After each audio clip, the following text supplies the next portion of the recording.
La idea es poder reflexionar en conjunto con ustedes algo acerca de Chile. Me voy a meter en algunas reflexiones acerca también de las reformas. Y quise poner, además del título que ustedes ven allí, una frase que fue la frase que ocupó este mes en la Fundación Padre Hurtado, que es una frase de Padre Hurtado, un texto muy bonito acerca de la patria, que dice: una nación, más que la tierra, es una misión que cumplir. ¿Ya? Y lo quise poner porque considero que a veces a los adultos, no tanto quizás a un poco grandes jóvenes, pero a los adultos se nos olvida que algo que tenemos que construir. Y como les voy a ir explicando, es algo que a todos nos cuesta mucho construir. Y la idea es que esta es una reflexión de todos nosotros, mía también, de nuestra familia, no una reflexión de una clase acerca de contenidos, una reflexión acerca de la realidad de cosas, por supuesto, que no están a veces tan definidas.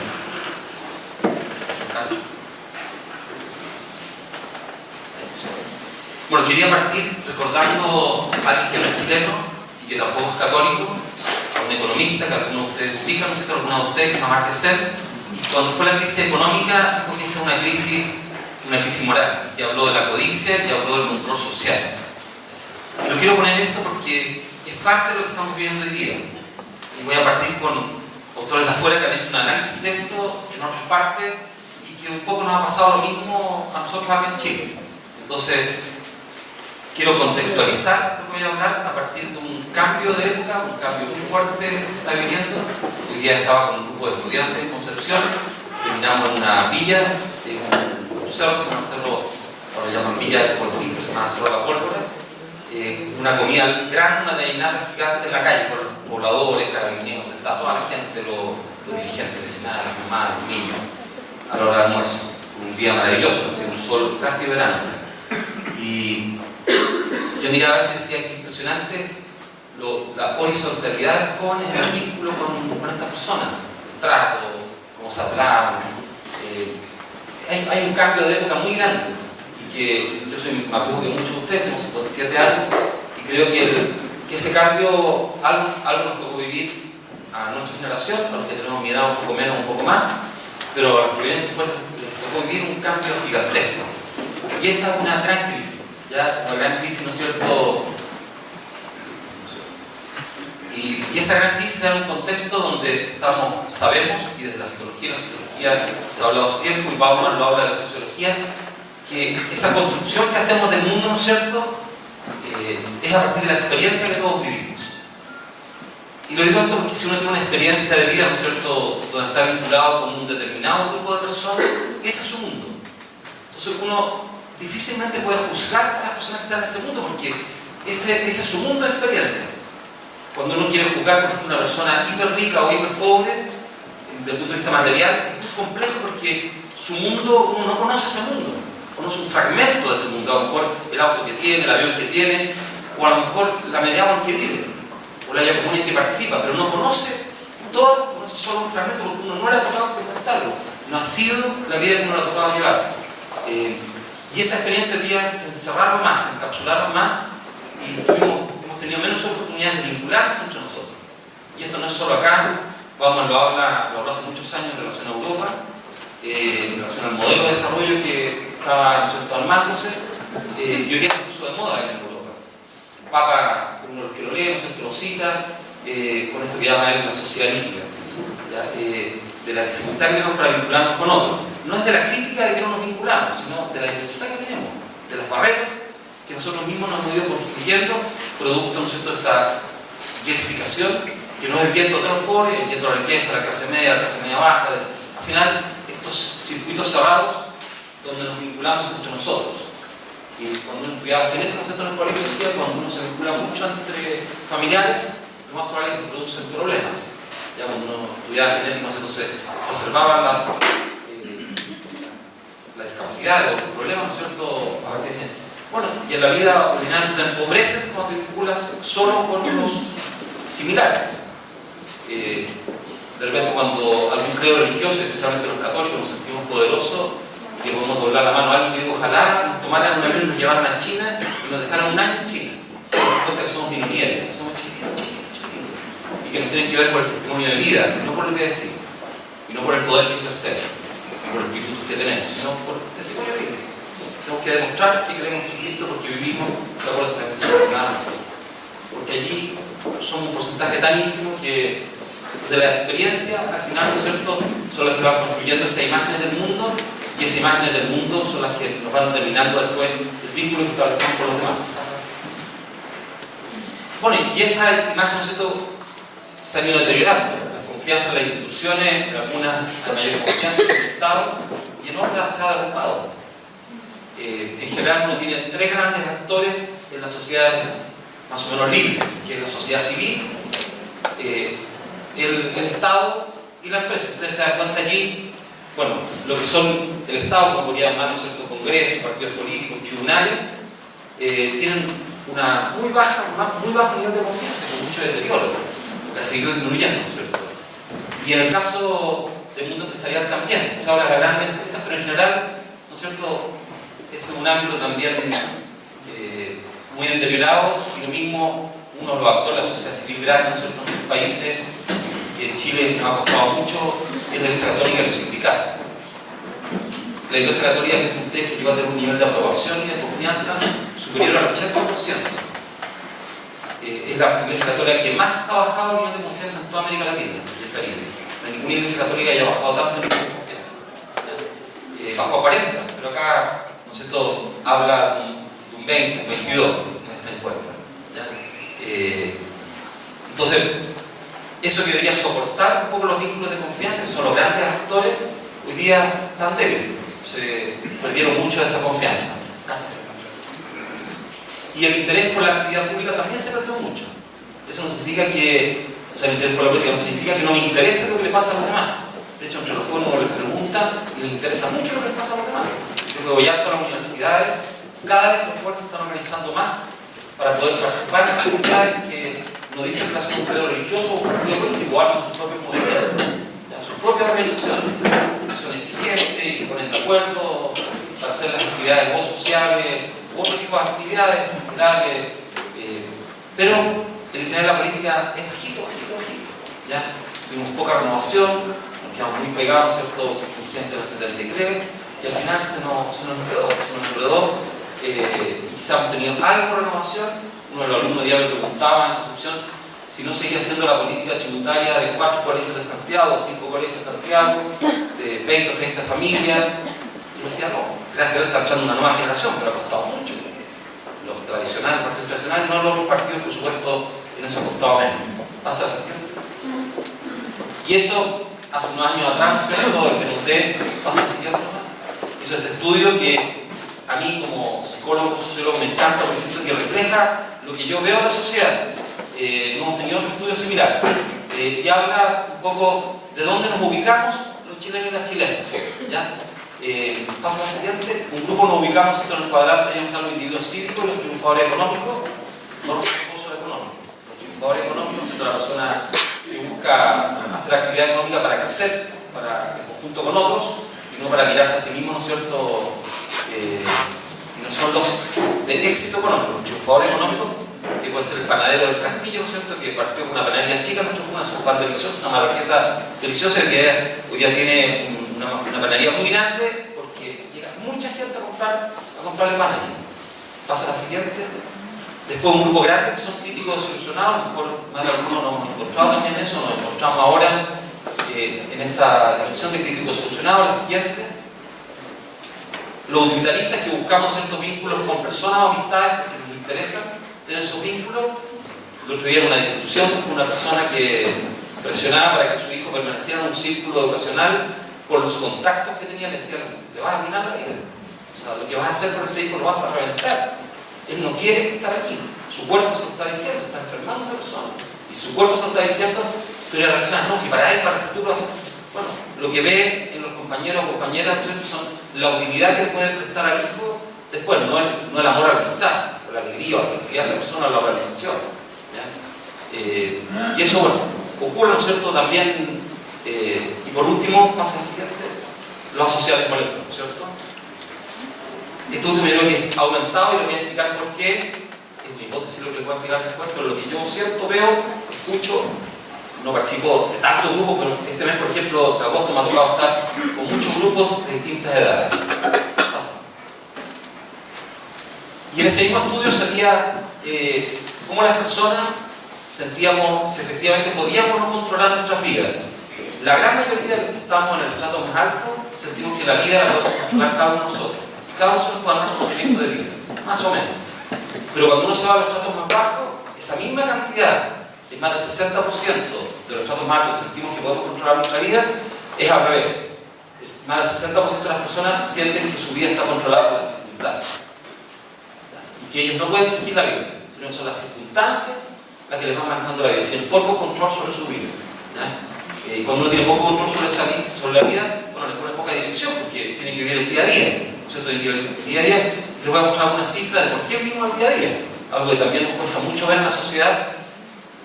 Quizá hoy día hemos tenido mayor conciencia acerca de esto y ha habido una pequeña modificación, pero culturalmente nos ha costado mucho. Pasa así.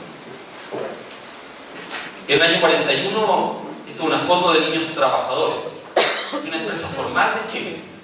Esta era la construcción del Chile que estábamos haciendo. Cuando nos escandalizamos de los niños que hoy día son esclavos en Haití, que son varios miles, ¿no es cierto?, que son usados en las casas como mozos, que son llevados como pequeños esclavos. No pasó hace mucho tiempo en Chile. El año 41 eran niños de una empresa grande de Chile, Cristalería Chile. Y lo que dice la prensa abajo no habla del escándalo del trabajo infantil, habla de las condiciones salariales de trabajo. Porque solamente trabajaban 14 horas, le pagaban muy bajo salario, y ellos se lo ven como riendo, se abrazan, como que el futuro de ellos era trabajar. ¿Ya? Esa era su vida, tenían que trabajar desde muy chiquitos. Y no se les pasaba por la mente que tenían que estudiar, no se les pasaba por la mente que podían jugar. Y los niños de los dueños de la fábrica jugaban, estudiaban, pasaban solamente el verano europeo en Europa, o viajaban en barco y pasaban 6 meses en Europa, ¿ya? Y eran los dueños, esa era la manera en que construimos los vínculos con los otros estratos sociales en Chile. Y esto no se dijo en 41, lo dijo Darwin 100 años antes de esto. Señaló lo mismo en un pequeño escrito donde él pone el vínculo que tenían los patrones de los campos con los inquilinos chilenos y que estaban muy escandalizados. Cuando estaban en el Golfo Arauco, cuando visitó el campo chileno, que decía que era muy bonito, pero que se impactaba la miseria en que vivían los inquilinos y comían una especie de frijoles que eran las habas. ¿Ya? Eso es lo que relata él. Bueno, y estos niños, piensan ustedes que en esa misma época, 20 años antes, tuvimos una discusión terrible en el Congreso. La discusión de 6 años de escolaridad. Como la discusión de la reforma educacional ahora. 6 años de escolaridad. Y los mayores opositores fueron los conservadores católicos. Uno lee la acta y dice, esta cuestión es insólita. O sea, es como el mundo al revés. Ellos tenían derecho a educación, pero no querían que los otros tuviesen derecho a educación. Tenían derecho a comer, pero no querían que los otros tuviesen derecho a comer. Entonces, el 41 estaban trabajando y 20 años antes saboteaban una reforma educacional que permitía vivir mayores grados de libertad y desarrollo para las personas que tenían menores oportunidades. Muchos de los que vivían esas oportunidades venían también de pobreza, porque llegaron de España de pobreza, llegaron de otros países de pobreza. Sus familias llegaron de pobreza, pero llegaron de riqueza. Venían a Chile los ricos, venían los pobres a Chile. ¿Ya? No era un lugar, ¿cierto?, donde traía riqueza o venía de alguna familia real. Y quise recordar esto, lo encontré en esta página, ¿cierto?, que aparece en fotos bien impactantes, en Memoria Chilena, me parece que se llama la página, y quedé impactado y la mostré el otro día en una charla en Constitución. Y una de las personas que estaba en la charla me pidió que se la mandara porque él cree que su abuelo está parado. Su papá, parece que me dijo. Sí, su papá, que era un señor mayor. Dijo, mi papá, yo creo que se lo voy a llevar porque lo quiere. No tengo fotos de él cuando niño, pero me imagino que ¿ya? Mi papá no estudió, se dedicó a trabajar y trabajó en Cristalería Chile desde muy pequeñito. Bueno, y esa es una historia muy reciente, no es lejana. Bueno, y esa es la visión que todavía tenemos muy acentuada en la sociedad chilena. Todavía más del 40% o el 40% de las personas en Chile asociamos pobreza a flojera, o asociamos la pobreza, ¿no es cierto?, a la falta de esfuerzo. En 2012, 2015, 2012 la encuesta del INH, del Instituto Nacional de Derechos Humanos y en el Centro de Estudios Públicos.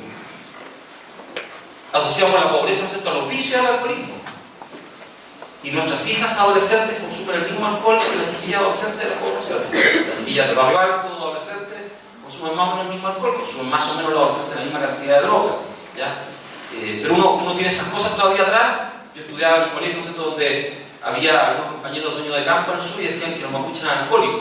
Yo, gracias a Dios, uno construye imágenes del mundo en el libro de la experiencia. Había trabajado en la panadería de mi abuelo desde chiquitito y todos los que trabajaban ahí eran mapuches. Yo nunca vi ninguno de los mapuches tomados y nos invitaron a los bautizos, a las ceremonias, a las comidas. Yo no recuerdo haber visto, pero españoles tomaban un montón. Amigos de mi abuelo, en el estadio español, de repente estaban tomados, jugando cacho, jugando. Yo, claro, no cuidado de pegarle a otras personas, pero tomados. Entonces me decían a mí, los mapuches son alcohólicos, y decía, no es lo que yo he conocido. O sea, al contrario, era gente muy trabajadora. Y madrugaban para ir a hacer pan, y tú veías que partían la media hora, después se compraban una casa o loteaban un terreno, o sea, tú veías el progreso de esa gente que ocultaban sus apellidos poniéndose apellidos comunes españoles. Y se cambiaban los apellidos, ¿no es cierto?, en el diario para no llevar el apellido español. Bueno, los más vulnerados, ¿no es cierto?, también la discriminación por la apariencia física. O sea, sigue detrás esa idea de que el otro es menos que yo. Y cuando uno considera al otro menos que yo, lo considera, ¿no es cierto?, como dijo el otro día la doctora Cordero, que había que volver al voto censitario, ¿no es cierto?, considera que el otro no tiene los mismos derechos que yo. Así es simple. Voto censitario. ¿No es cierto? Porque el voto de un pobre vale menos que el voto de un rico ilustrado. Que era, ¿no es cierto?, lo que nos metió Andrés Bello en la cabeza, que la elite estaba para educar a los pobres. Y que había que educar bien a la elite para educar a los pobres. Partimos al revés de la pirámide. Como llamamos partido, como partido Argentina, Uruguay, partido al revés, estoy diciendo, tratemos de dar más o menos condiciones comunes de educación a todas las personas. Pero no le demos tanta educación a la elite, porque la elite no va a soltar la educación y no va a soltar el poder. Tuvieron que llegar a las empresas extranjeras para comenzar a contratar gente que no era de la elite. Y demostramos que el contrato se hacía por capacidades, no por apellidos o por lugares donde habían estudiado.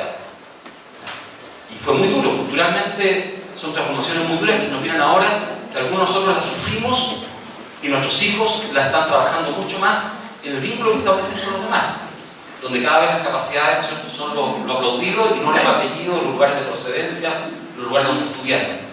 Pasa la siguiente. Bueno, y cuando uno dice esa precariedad, esa falta de control de la vida, esto de la CACEN del 2013, voy a mostrar los datos que salieron la semana pasada, pero esto es un dato de la CACEN, un dato bien preciso, esto que reajustado más o menos un 7 o 8%, pero piensen ustedes que la mayor cantidad de los salarios de Chile, del 80, no, el 74% son menores a 400.000 pesos. ¿Ya? Cuando ustedes escuchan, ¿no es cierto?, varios de ustedes saben más estadística que yo, varios de ustedes, pero cuando ustedes escuchan a una persona, un economista que dice en la televisión que el promedio de las pensiones de los hombres en una tabla FP es de 600.000 pesos, y yo creo que tenemos que ayudarnos mutuamente para tener un buen análisis de esto. Y en la universidad lo tuve, uno de los profesores que está ahí de economía me dijo, tiene toda razón, yo no lo había pensado así. No sirven los promedios. Cuando tú tienes una alta dispersión y desigualdad, no te sirven los promedios. Yo lo aprendí en el primer curso de estadística y psicología. Y en sociología no te sirve, te sirve la mediana, ¿cierto? Y eso lo hemos aprendido varios de nosotros que nos ha tocado hacer investigaciones. Bueno, y por supuesto la mediana es un desastre. Miren ustedes. Entonces cuando se dice gratuidad universal, sí, a lo mejor no hay gratuidad universal, pero nos vamos a sacar harto. Porque una persona que gana hasta 1 millón, tiene un 94% va a poder pagar el valor de una universidad. Si tienes 1 millón de ingresos en una familia, o sea, es muy difícil. Entonces, nos comparamos validosamente porque vemos el promedio, ¿no es cierto? A los economistas les encanta mostrarnos el promedio, y vemos el promedio del Producto Interno Bruto y nos comparamos con Portugal. Nos sentimos fuertes, porque Portugal no tiene las materias primas que tenemos nosotros, no tiene el dinamismo de economía que tenemos nosotros, pero Portugal tiene dos cosas que son maravillosas comparadas con nosotros. La primera de ellas es que su Producto Interno Bruto lo gana el 53% de los ciudadanos. El promedio o más que el promedio. Y en Chile lo ganamos el 9% de los ciudadanos. Ya con eso nos pegan un guascazo bien grande. Y el segundo es que acaba de salir hace 2 semanas atrás el índice de paz. No sé si alguien lo vio, de tranquilidad en la sociedad. Que nosotros aparecemos los primeros de América Latina y el Caribe, con mayor paz que otros países. En el continente más violento del mundo, ¿qué es este? Este es el continente más violento del mundo. Sacando las guerras que hay, pero dejando la violencia diaria, este es el continente nosotros nos concentra la mayor violencia, la mayor desigualdad, ¿ya? Y la mayor cantidad de cristianos, el mayor porcentaje.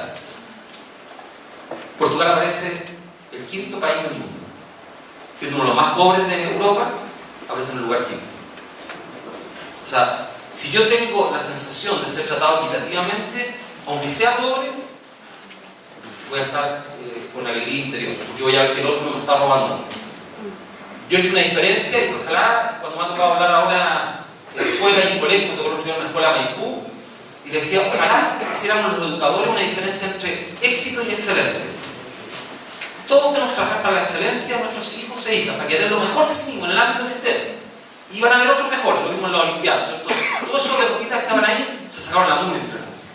Yo creo que la gran mayoría llegó a la Olimpiada sacándose la mugre. Yo que fui deportista, ¿no es cierto? Creo que es un esfuerzo muy grande, hay que haber entrenado mucho. Pero había un excelente, como Farah, ¿cierto? El 5.000 y medio. Ese hombre tenía atrás, ¿cuántos atletas? Que corrió la maratón, ¿cuántos atletas tenía atrás que eran espectaculares? Que entrenaban mucho. El atleta chileno llegó 43 y 42 y entrenó mucho, contaban 200 kilómetros semanales para poder entrenar. ¿Ya? Y al igual que con Farah venía a los 5.000 metros, o sea que el ganador del maratón, perdón, y llegó después a correr la maratón.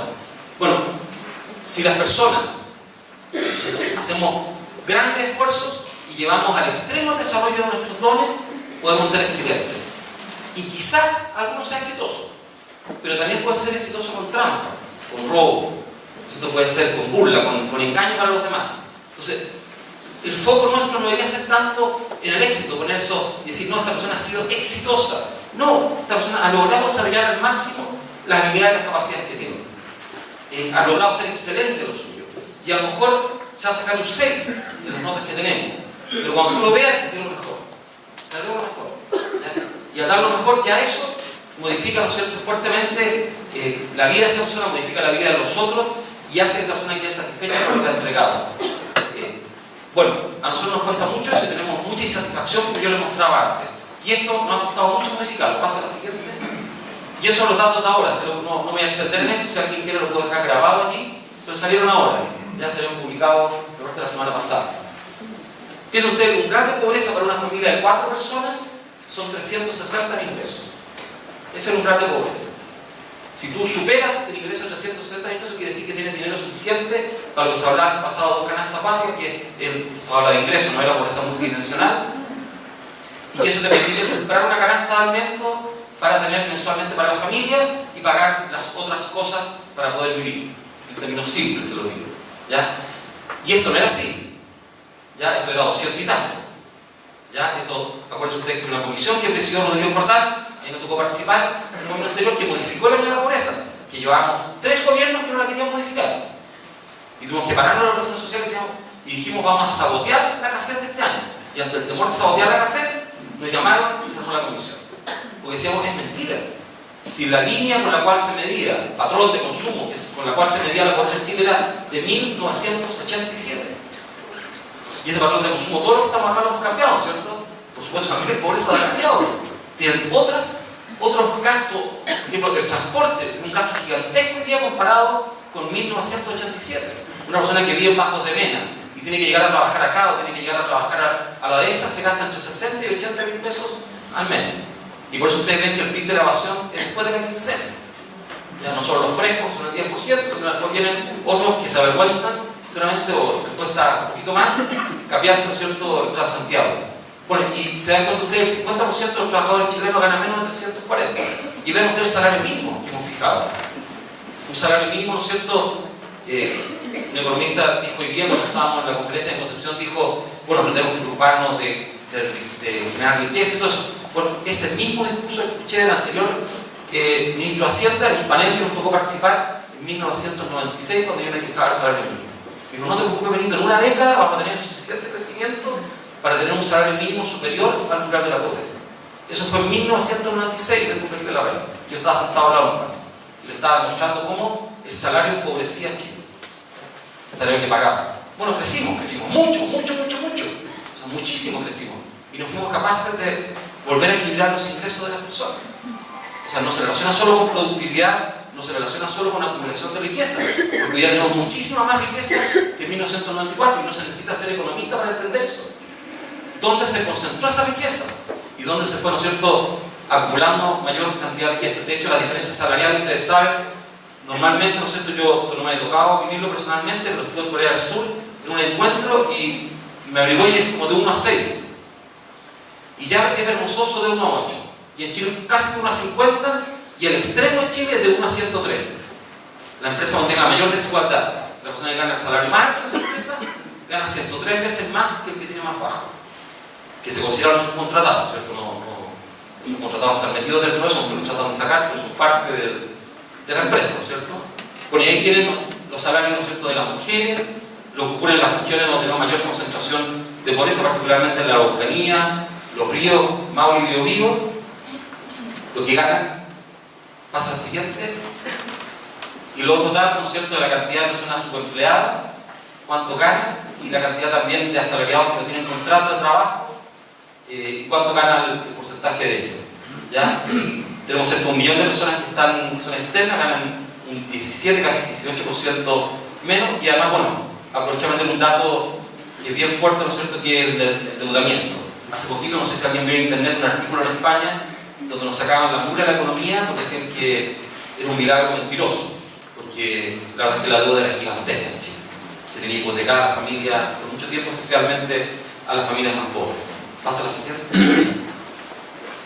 Bueno, y tenemos todavía un 8% de personas que trabajan con contrato y viven en pobreza, ¿ya? Y de ese 8%, si ustedes se dan cuenta, hay un grupo de regiones que tienen entre 13 y 18% de las personas trabajando con contrato y viviendo en pobreza. Algo, ¿no es cierto?, que nos debería cuestionar mucho, especialmente cuando uno habla de salario justo, salario decente o salario ético, ¿no es cierto?, como esto genera mucha tensión social. La desigualdad genera mucha tensión social. Hay una pareja de investigadores en Inglaterra que lo ha vinculado a la paz social y a la felicidad. Pasa la siguiente. Bueno, y esto en otras ocasiones se lo he mostrado, más de algunos de ustedes han estado en otras charlas, lo quise usar para recordarlo, porque esa dinámica que se da en los salarios después se repite en la educación y en el trabajo y en la vivienda, ¿ya? Y después me voy a referir a una reforma importante de esto, de cómo se estrenaron los guetos, ¿no es cierto? Yo creo que no es necesario alargarse en esto, pero ahí ven, eso que está allá abajo es el castillo y ese es Vasco de Mena. Estuve en Constitución y Constitución me dijeron que tenía 60 o 70 mil habitantes. Piensa usted que solo Vasco de Mena tiene 130 mil habitantes.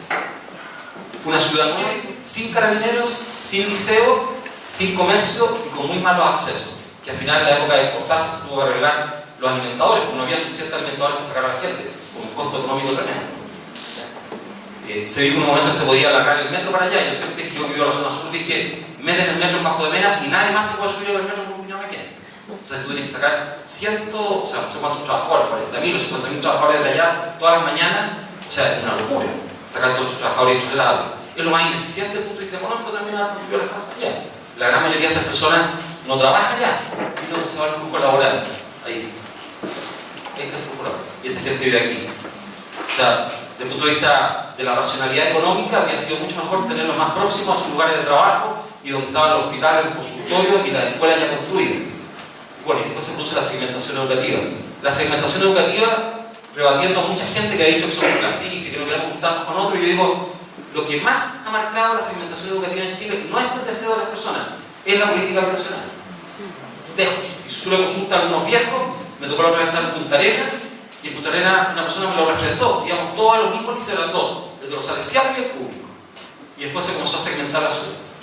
Ya se generaron los guetos, se armaron las poblaciones, y ahí fregó, porque ya se armaron los guetos, hubo que armar liceos cercanos, otras escuelas, y ya no nos encontramos en Sierra. Que una de las ciudades que tenía menor segregación y segmentación, ¿no es cierto?, educacional y segregación habitacional. Y en estos dos puntos, estamos en el podio mundial. Debemos ser el país que tiene la mayor cantidad de ciudades segregadas del mundo, junto con Inglaterra, pero Inglaterra tiene compensaciones en servicios sociales a la segregación, nosotros no las tenemos, nosotros tenemos castigo, ¿ya? Porque no invertimos lo mismo. Y en segmentación educativa estamos junto con Perú y otro país de Asia, de los que estamos en la prueba PISA. Pasa a la siguiente. Bueno, para ir cerrando y después dar la palabra a ustedes, ¿qué es lo que yo veo frente a esto? ¿Qué es lo que tenemos que trabajar fuertemente? Con Murillo, que estuvo acá, ¿no es cierto?, dando la charla cuando estuvimos el año pasado en la Comisión ECRE, presionamos mucho para volver a restablecer dentro de la estructura educacional algo que seguramente, o sea, algo que en este colegio está presente, pero que no está presente en el resto de los liceos o escuelas necesariamente, la formación cívica o ciudadana dentro de la estructura escolar. De poder discutirlo y tener espacios donde poder conversar acerca de la convivencia con los demás. Y se está restableciendo. Hay una comisión que está trabajando ahora, revisando los programas, lo que se va a implementar. Hay una ley, un decreto que se firmó, ¿no es cierto?, para poder volver a implementarlo. Si yo no colaboro en el cambio de la mirada que tenemos hacia el otro, este clasismo nos va a seguir horadando los vínculos que establecemos y vamos a seguir mirando en menos a los otros. Hace un tiempo atrás, y algunos de ustedes, por Malariano, estaban presentes, les conté que en una de las charlas que me tocó dar para confirmación en un colegio un poco más arriba, me quedé con un grupo pequeño de hombres, un colegio de hombres, y empezamos a hablar de los prejuicios que teníamos en relación a otros. Basando en el texto del Evangelio, les comencé a cuestionar yo cómo se vinculaban ellos con otros. Y empezaron a contar las opiniones que ellos tenían de personas que viven en situación de mayor pobreza. Y fue bien profundo, me gustó mucho porque los chiquillos, como no habían profesores y profesoras, nadie que los juzgara, otros adultos, se sinceraron y era muy duro, muy duro. En un momento se me llegaron a caer las lágrimas, pensé que era muy duro como trataban a la gente y ellos se avergonzaban, no era que ellos lo tomaban así, jale, pues lo estábamos viendo desde la luz del Evangelio. Entonces era muy duro para ellos, se iban a confirmar. Y atrás había tres que se reían, pero muy nerviosos, y les dije, chiquillos, compartan lo que están hablando. No, pero ¿por qué? Compártanlo, si sirve para todos, para crecer. Ustedes están hablando de algo que ustedes dicen habitualmente, bueno, aprovechemos esto para poder conversarlo. Y uno de ellos habló. Y me dijo algo que a mí me impactó mucho, después le pregunté a mis hijos, uno de ellos más o menos se ubicaba por la forma en que se denominaba a los otros, ¿no es cierto? Y era que si tú vivías en ese barrio y te ponías a volar con una niña de otro barrio, mejor de este mismo barrio, acá, o de otros barrios, pololeabas con una quintra.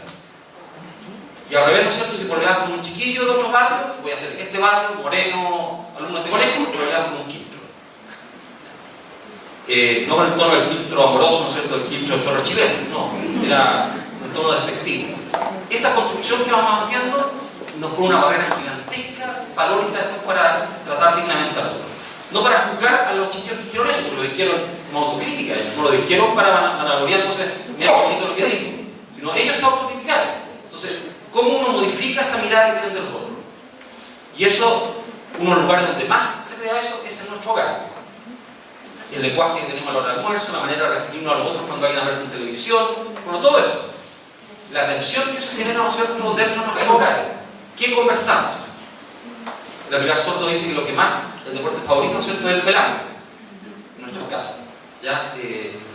Entonces, el cambiar la mirada implica un gran esfuerzo de ponerse en el lugar de las otras personas, que es lo que hablábamos, ¿cierto?, del sentido social. Y si ese esfuerzo no lo hacemos los adultos, no lo van a hacer los niños y después van a tener mayores dificultades los jóvenes. A pesar que los jóvenes están rompiendo, ¿no es cierto?, muchos de estos esquemas con mucha fuerza. Y el cambiar la mirada es el inicio de la transformación después de las relaciones. Si yo no miro a la otra persona con la misma dignidad que yo, ¿cómo lo voy a tratar de manera igualitaria? Y ustedes miran, ¿esto es fácil? No. Como se lo he explicado y que algunos de los papás y mamás acá han explicado, solamente lo hablamos, yo encuentro que es súper difícil. No es tan fácil. Bartolomé Lascanza no cachó esto. Entonces le dijo al Papa, le dijo a España, no matemos más indígenas, pero tengo la solución. Cambiemos los indígenas por negros. ¿Fijaron? O sea, yo consideraba que los indígenas tenían la dignidad mía, pero no los negros. Y él lo reconoció al final de su vida, que había metido las patas. Un gran hombre, una persona que fue capaz de empatizar con otro y de entender la dignidad del otro. O sea, a todos los seres humanos, imagino que a Pedro Poveda, cuando trabajaba en esa ruta, que tuvo la oportunidad de verla desde lejos, ¿no es cierto?, en España, tiene que haber ocurrido lo mismo con los gitanos. Piensen ustedes que los adolescentes chilenos, las dos personas frente a las cuales más tienen prejuicios, según el psicólogo Gonzalo, lo estudio que hizo hace tiempo en la enseñanza media, transversal, en todos los tratos sociales, es a los pobres y a los gitanos. ¿Y qué experiencia tenemos con los gitanos? ¿Dónde han aprendido qué pasa eso con los gitanos? O sea, yo no he visto gitanos un montón de tiempo, y ando harto en la calle, ando en el medio y todo eso. De repente en la playa no hay gitanos, en Cartagena una gitana, no se dan suerte, o en el centro de repente se te abalanzan, ¿no es cierto?, para sacarte suerte, para mirarte la mano. Pero no es que uno tenga así que viva con gitano al lado, como diga, esos prejuicios que nos van quedando en relación al otro. Bueno, esa mirada, si no la cambiamos, va a impedir, ¿no es cierto?, tener relaciones de igualdad. Si yo no tengo relaciones de igualdad, por supuesto que me va a generar mucho malestar que se le dé la misma oportunidad a las personas. Ese es el devenir de Chile. Eso es lo que está pasando hoy día. Y uno no lo puede decir mucho públicamente, esto para no pelear políticamente, porque va a terminar en la bataola la pelea política hoy día. Pero ¿cuál es el gran malestar de hoy día en Chile? ¿Cuál es el gran malestar? Que yo estoy abriendo las oportunidades más o menos similares para todas las personas. Y eso hace que tú lo pierdas de la población. Cuando yo voy a un colegio particular subvencionado y pago 8 lucas y me diferencio del gallo que vive al lado de mi casa y no quiero que mi hijo se junte con el hijo de él, pagué las 8 lucas, entonces después voy a un colegio con un letrero grande, no se vende. En La Pintana teníamos el 50% de educación pública municipal hace 20 años atrás, hoy día tenemos el 18%. Y toda la educación es particular subvencionada, en plena democracia. Y al final entonces tú te diferencias del otro, quieres diferenciarte. Y me dijo, lo que un empresario me dijo, pero bonitos son naturales, nos tenemos que diferenciar. Sí, pero no hay dignidad. O sea, cuidado, puedes diferenciar, claro, pero somos diferentes. Pero no porque puedan mirar a otro, ¿no es cierto?, como indigno frente a ti. Como que no se quiere, tú no te puedes juntar con esa persona, ¿ya? Porque te puede causar daño. Los apoderados de ese mismo colegio que yo le hablaba a los alumnos, varios que habíamos sido compañeros de colegio también, que tienen a sus hijos en ese colegio, me invitaron a conversar después de la reunión con los chiquillos de confirmación. Y cuando estaba terminando, uno de ellos, que habíamos sido del paralelo en el colegio, me dice: Nito, pero no te asusto, a pesar de que tus hijos no van al colegio de La Pintana, a otro colegio, pero no te asusto que se críen ahí a La Pintana. Y me pasó algo tremendo, que me dio mucha vergüenza después, pero sentí que no podía traicionar mi conciencia. Estaba en la DESA y le dije: no sé dónde llamaría eso. Si educarlo en la DESA o educarlo en La Pintana. En La Pintana pueden tener la amenaza de un asalto, pero el tema valórico que está sumergido, que va avanzando, que se está metiendo casi, entonces después te llega al alma y sacártelo es muy difícil, de sentirte, ¿no es cierto?, una burbuja diferente al otro, más poderoso, de tener mayor cantidad de bienes, de sentirte a lo mejor superior, ¿no es cierto?, desde el punto de vista intelectual, superior desde el punto de vista moral. Yo tendría más miedo acá en el colegio, y un silencio tremendo. Y por supuesto me sentí con un poquito de vergüenza después, pero bueno, era gente relativamente conocida, no era un ataque contra ellos. ¿Ya? Mis hermanos viven en barrios similares y no atacan. Y solo eso permite las prácticas de justicia. ¿Cómo yo le voy a pagar un salario justo a una persona si no considero que esa persona es igual a mí y tiene la misma dignidad? ¿Cómo le pago un salario justo? En un colegio particular de Puente Alto me tocó hablar de este tema, de la reforma educacional inclusiva, y uno de los apoderados tuvo una pelea grande, una discusión que invitaron justamente para pelear, y eran todos primera generación de profesionales. Entonces ellos querían diferenciarse, y querían pagar el colegio y diferenciarse. Porque si pagan impuestos, ¿por qué no estaban haciendo? Le dije: sí, los ricos son los culpables, los ricos son los culpables. Los ricos son los culpables. Porque cada vez dicen los ricos son 5 familias, no somos nosotros, son 5 familias. Entonces les dije: si ustedes pagan este colegio, todos estamos en el 10% más ricos. Quizás en el por el valor del colegio, pero el 8 no. ¿Ya? No es que la plata es solo, por supuesto que no. Es más probable que el endeudado, que está pagando, y había muchas mujeres, ¿no es cierto?, que llevan adelante el hogar y eran profesionales. Pero le hice 3 preguntas a ellas y a ellos, para que también uno se mire en un espejo y diga: ¿cómo yo soy constructor de injusticia? Y la primera pregunta fue: ¿cuántos tenían ayuda doméstica a la casa? Todos levantaron la mano. 200 personas. Después les pregunté cuántos le pagaban más que el salario mínimo. 14 levantaron la mano. Y después les pregunté cuántos tenían contratada a la persona. 4 levantaron la mano. ¿Qué significa eso? Que yo también soy constructor de injusticia. Al Nacho, nuestros hijos, lo operaron de urgencia. Y hoy día lo hablaba con un grupo de médicos allá en Concepción, que me tiró el mismo rollo, la injusticia, la desigualdad que ya era.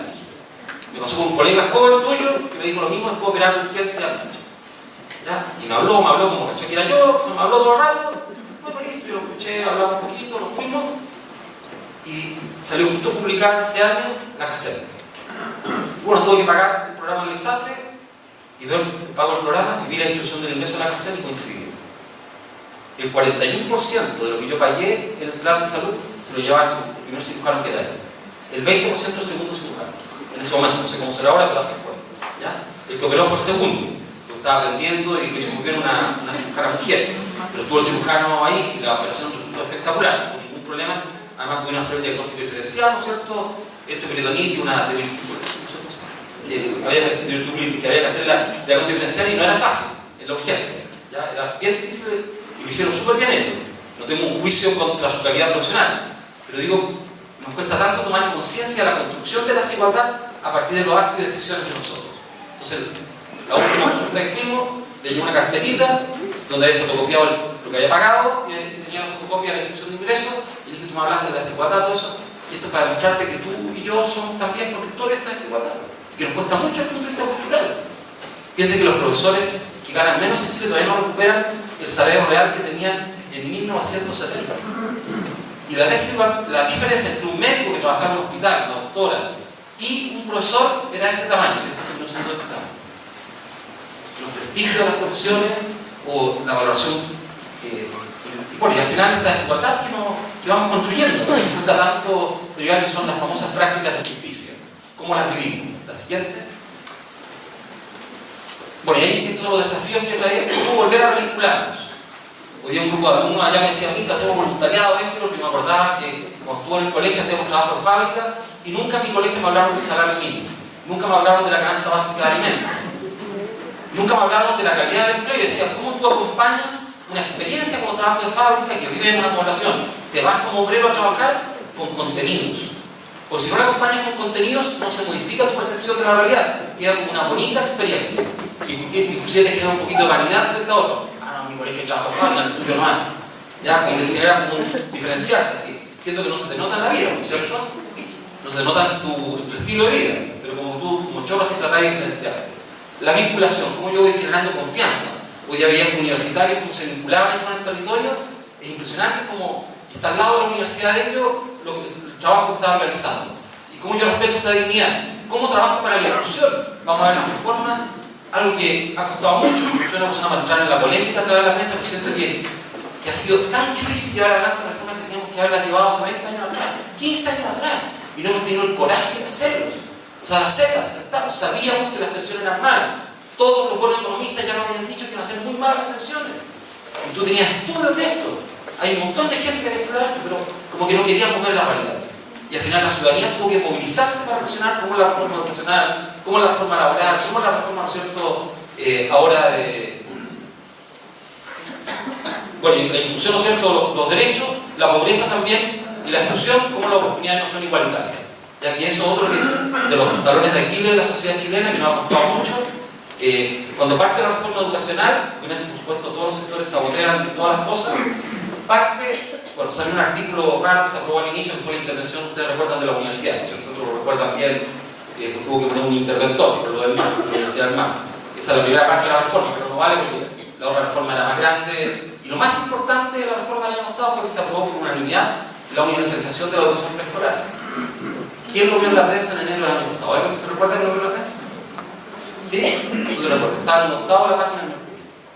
Y eso había sido el titular de los diarios ese día. Debería ser la noticia de la radio. Yo le dije a la radio cooperativa, no me dejaron mucho. No salió mucho día con titulares. En la cooperativa sale que yo peleé con otro, puede salir otra cosa. Pero no sale que es la mejor parte de la reforma educacional chilena.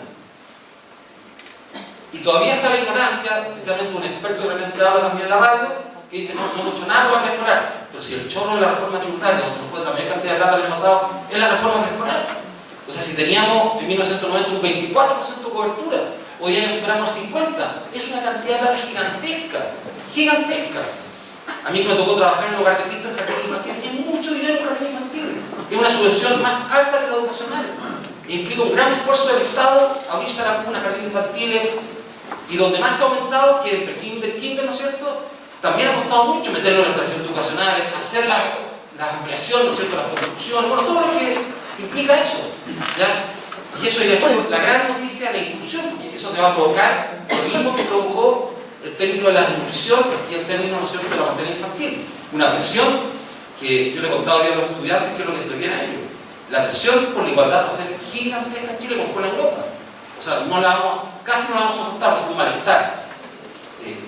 Y eso, bueno, nos ha costado mucho, ¿no es cierto?, poder vivirlo, como nos ha costado poder también vivir al lado de nosotros, educarnos al lado de nosotros también. Podemos, ¿no es cierto?, ir a sentir una escuelita pobre, pero no queremos que los pobres se junten a lo mejor con nuestros hijos, o en una hospedería, pero no queremos que la hospedería se construya al lado de la casa nuestra, o en un campamento, pero cuando nos dicen vamos a erradicar el campamento y lo vamos a construir al lado de tu villa, no, traigan para acá. Y la explicación es que los terrenos son muy caros. Así fue Peñarol. Es un absurdo, ¿no es cierto? Los mismos de techo que hoy día, ¿no es cierto?, están alegando que no se pudieron trasladar la gente de Maipú al lado de esa villa, bueno, fueron los mismos que recibieron los vouchers de las inmobiliarias en Peñarolén para sacar a los pobres de Peñarolén y llevárselos a la periferia de la ciudad de Santiago, con la Florida. Y esos vouchers que han guardado la Fundación Vivienda, Hogar de Cristo, y y fueron compensaciones económicas para los municipios y para los proyectos habitacionales de allá. O sea, ¿qué es lo que hicieron? Al final, los cómplices de sacarlos por presión de la inmobiliaria, porque si se quedaban los pobladores del campamento Estrenasur ahí, bajaban los valores del suelo que estaba cercano a ese lugar. Como eran grandes, varios de los grandes que conocemos estaban allí, al final hubo que sacarlos. Y con compensación económica metieron lucas en esto. O sea, pagaste la exclusión. Generando un daño tremendo a las familias, especialmente las que se fueron al fondo comunitario. La siguiente.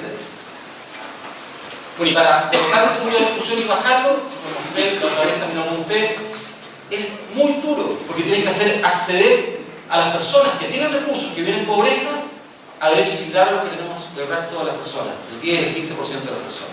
Y esto es una tensión social muy grande, porque vas a tener personas que van a comenzar a ingresar exigiendo que se les respete el derecho a poder educarse, el derecho a tener un salario justo. De hecho, los efectos sobre los salarios, si ustedes ven la última encuesta esa que les mostraba antes, no traje el efecto del salario, es interesante lo que está pasando.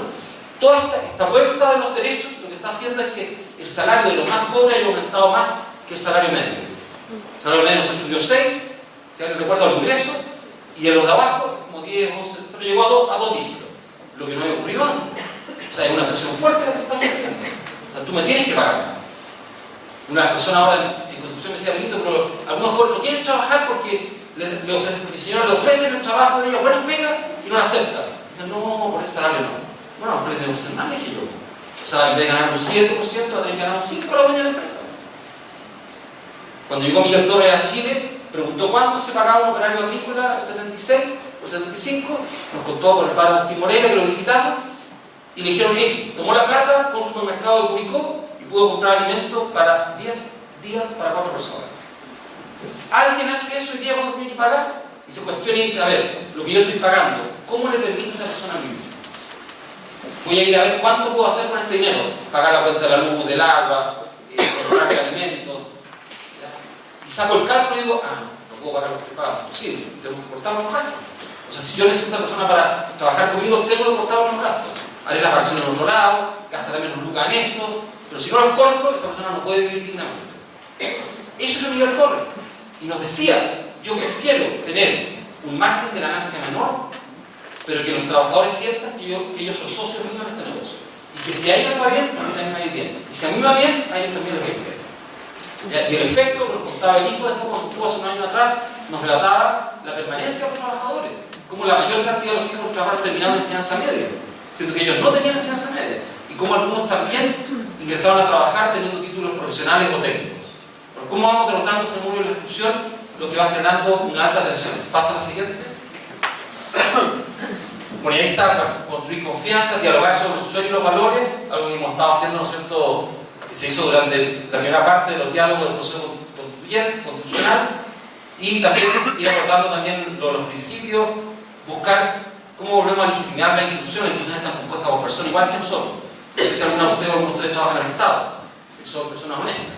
O sea, no van a robarle a nadie. Yo que trabajo por el Estado, por empresarios y todo, yo no veo ladrones por todos lados. O sea, trabajo con un montón de gente, me tengo que ir a dar charlas, o conversar, o vincularme. Hay gente que saca la mugre trabajando, que trabaja muchas horas, ¿ya? Que puede tener un cargo muy alto, un cargo mediano, un cargo muy bajo, tú lo ves, y habrá de todo, está la culpa normal, ¿no es cierto? Habrá gente fresca, y habrá gente en medio, y habrá gente muy excelente. ¿Cómo volvemos a reconstruir la legitimidad de esas instituciones? ¿Y cómo nos ayudamos mutuamente? Algunas se han ido reconstruyendo, mucho un esfuerzo grande, ¿no es cierto?, para eso como ciudadanos. Pasa a la siguiente. Y solo les quería mostrar, ahí puse algunas reformas, son varias de las reformas, ¿no es cierto?, apareció la previsional ahora de la reforma. Y la quise vincular a la tensión y al malestar que vivimos en la sociedad. Yo creo que por esta reforma, gobierno y gobierno había tenido la misma evaluación de parte de la ciudadanía, porque el malestar se extendió. ¿Ya? Y cuando se extiende el malestar, no hay color político, ¿no es cierto? Es la tensión de modificaciones que no las hiciste a tiempo, que las estás haciendo tardíamente, pero que las tienes que hacer. Y entra en juego lo que Freud hablaba, ¿no es cierto?, de esta tensión entre seguridad y libertad. Y Freud decía que en su época las personas sacrificaban mucha libertad por la seguridad, por los vínculos que establecían con los demás. Y Bauman toma esto y dice, en la sociedad contemporánea europea se sacrificó mucha seguridad por la libertad. Entonces te fuiste al otro polo, al polo de lo individual. Renunciaste a lo colectivo y te fuiste al polo de lo individual. exacerbaste a lo mejor lo de los derechos, pero para mí, no para los otros, ¿no es cierto? Ya cerraste puertas a lo mejor a los inmigrantes, a otra gente o a otros territorios cercanos, y esta tensión, ¿no es cierto?, es la tensión que obligó después a la mayor cantidad de reformas. ¿Cómo tú tenías una carga tributaria que era una de las cargas tributarias peores de la OECD, ¿no es cierto?, que nos impedía poder financiar la política pública? Un amigo mío que tiene un cargo alto me dijo un día en una discusión, me dijo: yo trabajo 15 días para el Estado. Y yo miré y le dije: mira, hubo tanta gente que desde 1804, de 1500, no sé, 2000% trabajó para ti, construyó las calles, canalizó el Mapocho, hizo las veredas, hizo los alcantarillados, instaló el sistema eléctrico, instaló la telefonía. Tanta gente que trabajó para ti que lo que pagas no tiene nada que ver con toda la gente que se sacrificó por ti. Tú no pagaste la universidad, una persona que no pagó la universidad, nosotros la pagamos con los impuestos de los pobres, se pagó la educación de los ricos en esa época, ¿ya? Con el IVA de los pobres. Y al final tú decías esa falta de conciencia que tú tienes que aportar mucho a lo colectivo, mucho, permanentemente. Y te genera mucho malestar que te saquen de tus recursos para aportar. Una de las personas adultas que estaba hoy día en la hora de almuerzo llegó un momento y dijo: en la clase media estamos agotados y no consiguen cobrar impuestos. Y yo lo miré y dije: gana 3 veces más que yo, o sea, está el 5% más rico, no el 9%. Tú no eres clase media, como el presidente de Chile que decían que eran de clase media. Chao, ¿ya? Creo que la única que una vez que era clase alta era la Bachelet, que dijo por el ingreso que tenía. Todos son de clase alta, por los ingresos que tenían son todos del 4 al 5% más ricos. No significa que suben la plata nuevamente, los cuales que viven cómodamente con eso, porque por supuesto hay una alta concentración en el 0,1 y eso te modifica después, ¿no es cierto?, la repartición. La reforma tributaria, la reforma educacional. Yo no me voy a meter los detalles de todo esto, no los conozco, lo de la tributaria, sé que los técnicos la critican, pero bueno, más allá de eso, no lo hicimos a tiempo, cuando lo teníamos que hacer. Seguimos dejando que las empresas, que producto de una crisis, se les había permitido reinvertir su utilidad y no pagar impuestos, después que ganaban millones, siguieron reinvirtiendo las utilidades y aumentando la riqueza. Y nos tuvimos el coraje de parar, ¿ya? O de parar nuestros subsidios forestales, que después ya las empresas estaban consolidadas y seguían acumulando territorio gracias al impuesto de todos nosotros. Todos pagamos esas empresas, no solamente la producción de papel, sino que pagamos un montón de los bosques con nuestros impuestos, ¿ya?, de los bosques que conocemos en el sur de Chile. La reforma educacional, gritábamos una reforma más educacional que permitiera la inclusión y generar oportunidades más o menos igualitarias. Tuvieron los estudiantes que salir a la calle para decirlo. Los especialistas se daban cuenta. Yo iba a hartos seminarios, gente amiga, amigos que tenían doctorado en educación, otros doctorados afuera, pagados por todos nosotros, tenían paneles donde se discutía esto y decían: es increíble, tuvieron que salir los estudiantes, presionar y sacar la reforma. O sea, yo recuerdo que no lloran nomás al final, porque si no salían ellos, no presionaban para la reforma. Me recuerdo que el día que nevó, llovió y nevó, que estaban con la marcha de los paraguas, estábamos en el último piso de Telefónica, el día del Padre Hurtado, 18 de agosto de 2011, y estábamos con todos los embajadores de Sudamérica, Latinoamérica, que teníamos un desayuno para presentarle el Padre Hurtado y que conocieran un poco por qué era este día de la solidaridad. Miraban para acá y decían: esto en ningún otro país ha ocurrido. Lo miraban, estaba el segundo de la embajada de Estados Unidos, miraba esto, eran miles de paraguas, fueron como 100.000 personas para ese día, pero era una masa de paraguas en la capital. Arriba nevaba y abajo llovía. Arriba en la torre de Telefónica estaba lleno de nieve, ¿ya?, y abajo caía el agua. Y miraban esto, sobre todo los embajadores de Brasil y de México, muy fuerte. La reforma habitacional. Para aquellos, no sé si alguno de ustedes trabaja en el ministerio, ¿no es cierto?, que tenemos un decreto que permite la inclusión y un subsidio que hoy día permite la inclusión, con acuerdo con la Cámara Nacional de Construcción, y eso se podría haber hecho hace 20 años atrás. Y no se hizo. Y seguimos armando estos guetos gigantes en plena democracia. El gueto más grande, por lo menos que yo conozco, América del Sur, en relación a la cantidad de habitantes, armado en Chile, que es este que yo les decía abajo de Mena. No existe otro gueto más grande en el continente de lo que me ha tocado visitar. La reforma laboral. Una de las grandes gracias de los países escandinavos fue el equilibrio entre el poder, el trabajo y el capital, ¿no es cierto? La tensión que generó eso entre los parlamentos y las negociaciones liberales, lo que sea, pero te generó una tensión en el juego. Bueno, la gente dice: esta reforma no estimula el trabajo, es verdad, pero ¿qué es lo que permite? Que tú busques nuevamente equilibrar los poderes. De buena manera o mala manera, yo no me voy a meter, soy experto en esta área, mi hermano es mucho más experto, y él por supuesto no está de acuerdo en algunos de estos aspectos de la reforma, pero si tú no tienes ese equilibrio, al final, con esas frases tan duras del Padre Hurtado, que las puedes encontrar en el texto Humanismo Social, al final el trabajador termina siendo lo último, ¿ya? Y se le violentan sus derechos, como ocurrió, ¿no es cierto?, y mostrábamos los niños trabajadores ahí. La constitucional, que algo voy a ver de eso, y por supuesto la previsión. Pasa. Ya termino. Pasa así. Bueno, y salió todo este proceso constituyente. Aquí fue un lugar donde más se realizaron los cabildos. Muchos de ustedes participaron, ¿no es cierto? Estuvieron bien potentes, como 13 o 14 ese día. Fueron muy elogiados después por la cantidad de personas que participaron. Y eso, bueno, también era algo que lo habíamos hecho antes, lo habíamos hecho con más tiempo, teníamos trabajado, como lo trabajó Colombia, Suiza también trabajó algo parecido, otros países de Europa también lo trabajaron. Típico que nos muestra lo que hizo Ecuador, que no lo hizo tan mal, y también nos muestra lo que hizo Venezuela. ¿Ya? Pero veamos los casos exitosos de donde se ha trabajado esto y se ha logrado, ¿cierto?, llegar a un buen acuerdo y construir una constitución que nos represente más o menos a todos. Y ahí traje un poco el proceso. Esta pasa la siguiente, para los que no lo recuerdan, se creó el Consejo Observador donde participamos algunos de nosotros. De hecho, hoy día a trabajar, que me pude ir con la Juanita Parra y con el mismo avión y en el gol a unas escuelas básicas a trabajar con instrumentos musicales con los alumnos en Viva Concepción. Hoy día el Consejo sesionó todo el día para ver la metodología y la sistematización de los contenidos que se lograron a través de los cabildos. Pasa la siguiente. Y eso fue lo que se realizó, se participó de manera individual, casi 100.000 personas, también en los encuentros locales, con los cabildos provinciales y regionales, y se está ahora ya en el proceso de redacción de la base ciudadana. Este es un proceso que Colombia lo echó harto de menos. Ellos no tuvieron esta clase participativa en Colombia. Eligieron la Asamblea Constituyente al tiro. El gobierno de Cataluña, que era una constitución propia, ¿no es cierto?, está viendo cómo se hizo toda esta participación. Y en una de las sesiones de la comisión que ellos tienen, nos mandaron la grabación y discutieron el proceso chileno y invitaron a uno de los expertos. ¿Ya? Pasa la siguiente.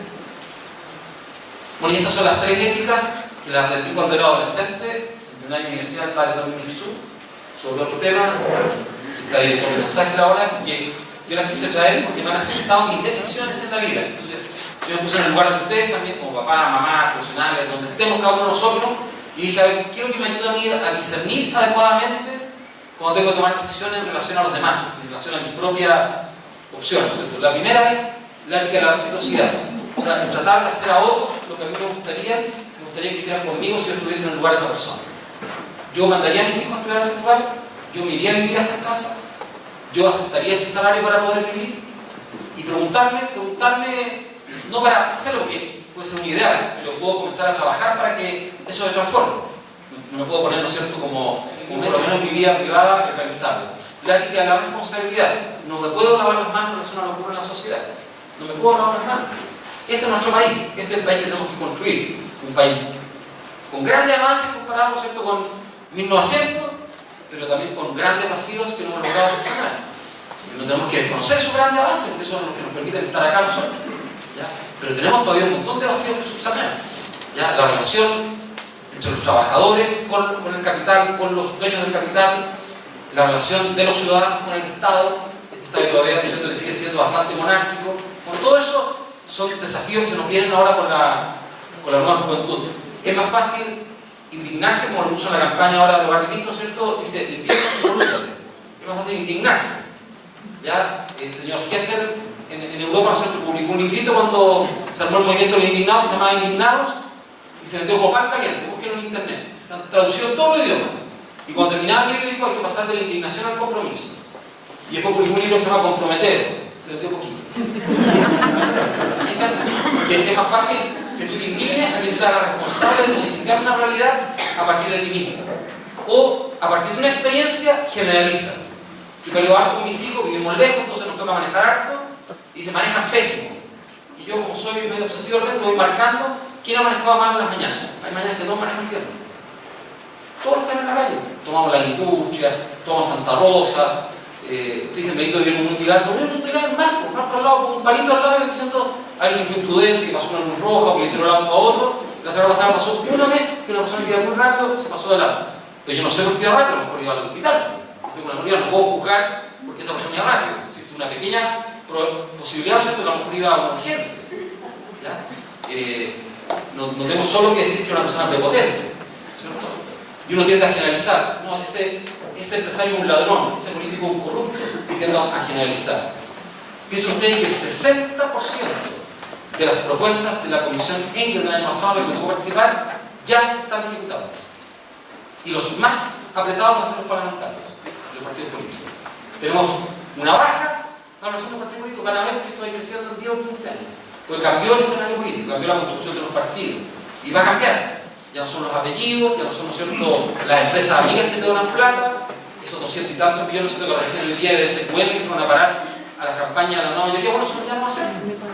Y si es, va a ser sancionado con una sanción tremenda. Y va a ser perseguido. O sea, no va a ser mirado así que miramos para el lado, como hacemos un fiscal. La ética de la responsabilidad. Y por último, la ética de la solidaridad. Yo me tengo que poner en el lugar de los demás y tengo que entender que lo que estamos construyendo es una construcción común.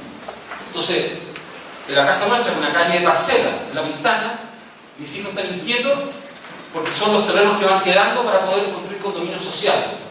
Y se están construyendo unos condominios sociales. Entonces le digo, ahora los quiero ver. ¿Ya? Claro que se están acercando. A una parcela se construyó un condominio grande que ha llegado a otra Pincoya.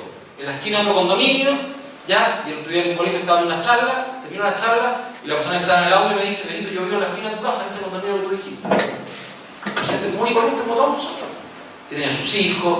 De hecho, uno de los condominios que se construyó son tantos matrimonios jóvenes que casi todos tienen un auto chiquitito que no lo pueden guardar dentro. Y tuvieron que arrendar una parcela al frente para guardar todos los autos. Por un escape, porque el que construyó, parece que no se puso en el lugar de los matrimonios jóvenes, que todos tienen un autito. No lo usan durante la semana porque es muy caro, pero los fines de semana todos salen al auto a pasear o a visitar familiares. Bueno, y cuando tú vas generando esta tensión de inclusión, al final la sociedad funciona mucho mejor. Nos conocemos, nos tratamos, nos saludamos. Es lo que está pasando en nuestra calle, que antes pasaba muy poca gente, porque es una calle de campo que antes era un camino de tierra, hoy era un camino pavimentado, y hoy día cada vez pasa más gente. Y cada vez hay más gente que se va a vivir aquí de distintas comunas de Santiago. La siguiente.